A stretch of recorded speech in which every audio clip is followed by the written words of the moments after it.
South Africa, normally when we would address anyone, we would begin with an amandla, and everyone would respond with awetu. So I'm going to begin in the way I would in South Africa, and those who know, we must have an amandla.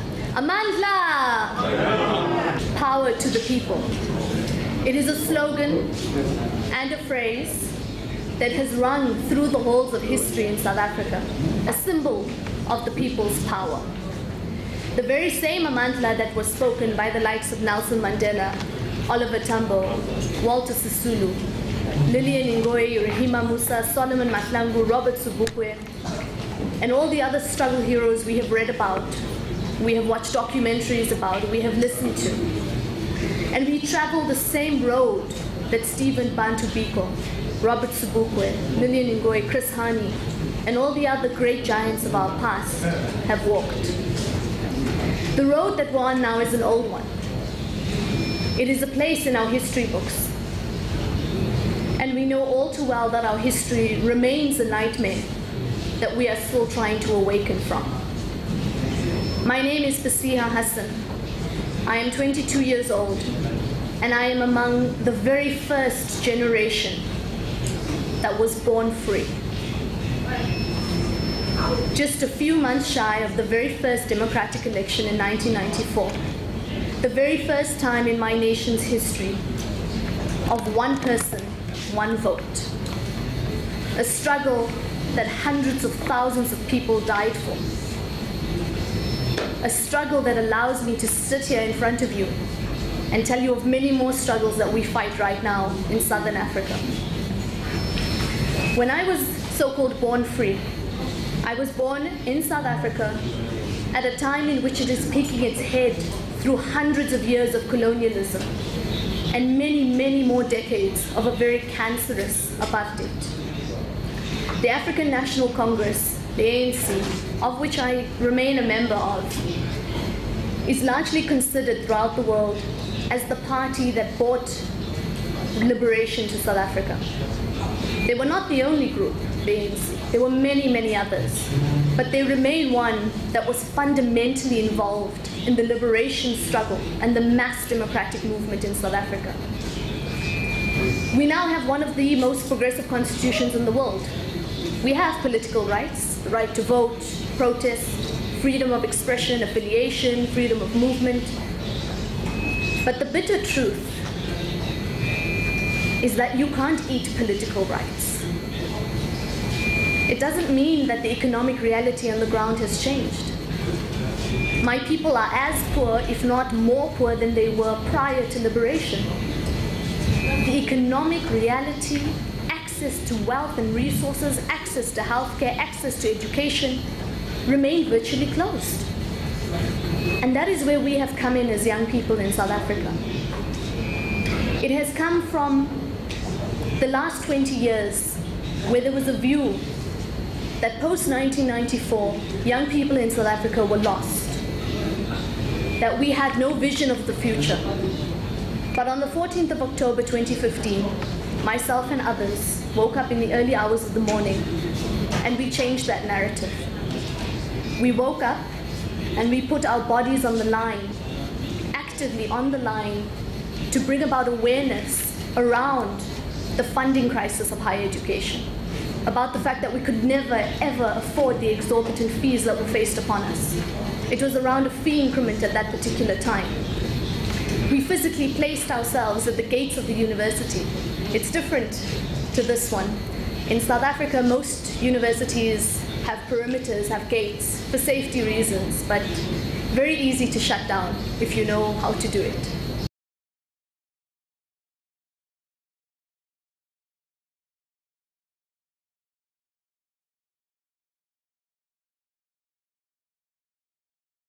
In order for me to explain and for everyone to understand the role of the social movement of Fees Must Fall, that is what we began, what we started. I must give some context to the higher education crisis in South Africa. Government has not been honest about its failures. It has neglected the upskilling of our youth. especially with such a high youth unemployment rate, above 25%. Government is spending far too little on higher education comparative to international standards. A mere 0.8% of GDP is dedicated to higher education, well below the world average of 2%. But it's not just about throwing money at higher education. It's about how money is being spent. It is about the corruption in the system, the wastage, the leakage. It is about the fact that money seems to be spent on very trivial things like food at a meeting, as opposed to ensuring that research is prioritized. In 1994, free education was promised by the ruling party, by the African National Congress. It is ANC policy that we are attempting to now realize.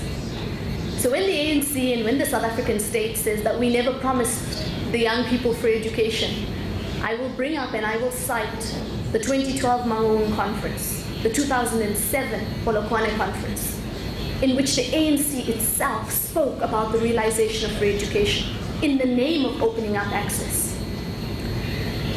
In fact, the provision of free education comes from the Freedom Charter of 1955, in which we envisioned a society that would be liberated, would be free. We spoke about the doors of learning being opened. We spoke about a constitution. We spoke about rights for every single person, black and white. And that's really, really where it came from. But post-1994, government subsidy has decreased from around 50% down to 38% now. There is not enough seats, there are not enough capacity in universities, demand does not equal supply. At the moment, we only have 960,000 university students, and we have 52 million people. So the numbers are very, very scary. And when we talk about a funding crisis, that is what has led to the hashtag Fees Must Fall movement and the fight for free, quality, and decolonized education. I've got some images that I'm going to be playing while I speak to give people an understanding and an idea of what was happening on the ground over the last 2 years. But I hope we'll also keep in touch with making the links between what I'm saying and what's actually being seen.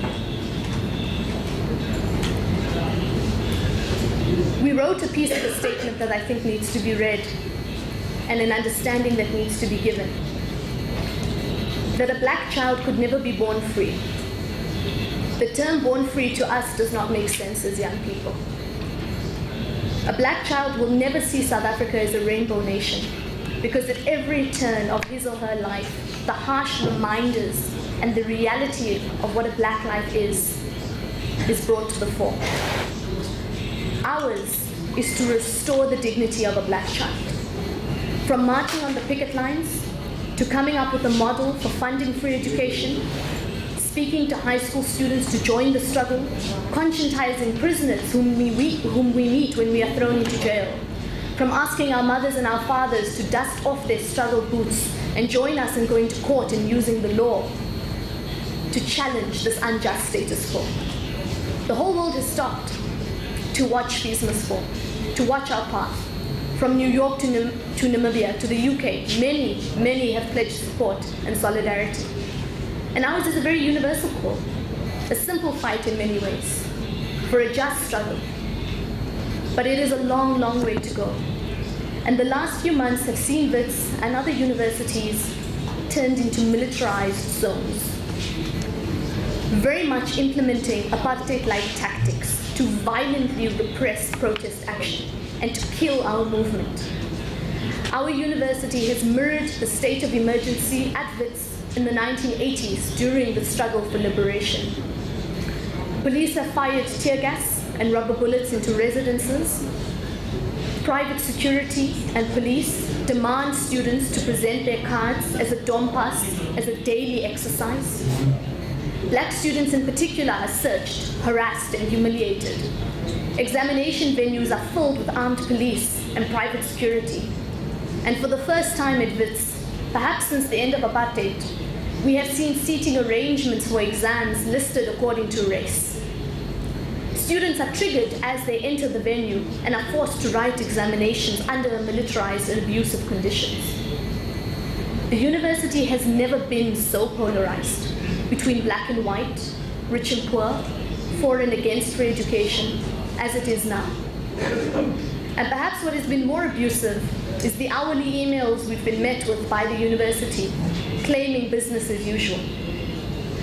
And it has been up to this point that the university and others have decisively and successfully placed themselves as a buffer between government and the Fees Must Fall movement. Instead of engaging us, Wits and others handed over to private security and to the police force, knowing full well the consequences.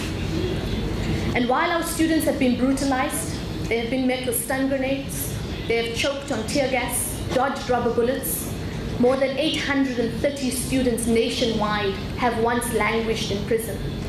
Even now, as I speak to you, there are students who are in maximum security prisons who are being treated as criminals, not as political prisoners.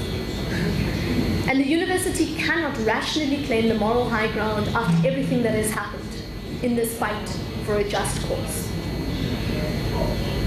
And what we have shown is the power of a mobilized youth to shake the core of an unjust system. When we shut down universities last year, it began at one. Within a few days, every single institution of higher learning in South Africa was shut down, and we brought this country to its knees. There have been lots of comparisons made between the 1976 scholar uprisings in Soweto and 40 years later, now in 2016, about reigniting the flame of resistance and of a generation that has not been lost. I think it's also important to speak about social movements in relation to social media, which is something that young people have really picked up on over the last few years. And it's not just about making a hashtag trend. It's about telling your own story, giving your own narrative. That when the mainstream media says police reacted to students' violence, our students would then go onto social media that same day and say, actually, this is what happened before. This is what led to this particular matter. And we are slowly telling history in our own way, despite what may have happened. Now, there's a lot of questions of where do we find ourselves now? Is free education possible? Are the students being ridiculous? The truth is that free education is very much possible. We have put together a model ourselves in which we have envisioned how it can be realized. But there are two elements that are necessary. The first is the reprioritization of spending, moving money from where it does not need to be. The defense budget is very, very high. There's lots of wastage in the system, like I said. There's money to bail out parastatals every few months, but there's no money for free education all of a sudden. There's money for my president's home costing 200 million rand. There's money for his jets, but when students ask for free education, there's no money in the system apparently. So the first is the reprioritization. But the second is political will, which is perhaps the more important element. Because without political will, nothing will happen. And therein lies the role, in many ways, of Fees Must Fall and of students, to apply political pressure to not just the ANC, but to the state, so that we can realize and bring quality education. And it's very important for us to talk about the ANC in relation to neoliberalism, because we have a very left-talking ruling party. They say the right things. They have the right policy on paper. But they have become a left-talking and right-walking ANC and state. And that is something we are calling out actively and directly. The ANC that it is now is not the ANC that liberated us. It is a party that now protects white monopoly capital to line their own pockets of the elite. They use state machinery to clamp down on protests instead of dealing with what the actual issue is, usually service delivery. They view us as instigators of regime change when we're challenging the status quo, doing exactly what they taught us to do as their children and as their young people. And so instead of engaging us and inviting us to the table, they shoot at us, they throw us in jail. And all they really do is galvanize the student movement. All they do is prove to us that we will be on the picket line every single year, if that is what is necessary, to open up access to higher education. And we're not going away. We're most certainly not going to be quiet, because we are the generation that questions. We are the generation that is disillusioned with the Rainbow Nation concept. We are young people asking very difficult questions about our history and our leadership. Questions around the terms of born free, of a rainbow nation, whether the Truth and Reconciliation Commission truly acknowledged and brought justice against the atrocities committed against us during apartheid. We ask about CODESA and the negotiations that brought us freedom. Did we compromise too much? And perhaps the biggest question at the moment, did the ANC and our heroes that we have read so much about, did they sell out the struggle and the liberation for freedom? We ask questions about land and our dispossession thereof, because we are not the generation that's going to blindly accept. We are not the generation that will follow like sheep. We are the generation that has and will challenge the very core of what it means to be a democratic state and what it means to be a liberated young person in Southern Africa. Thank you very much.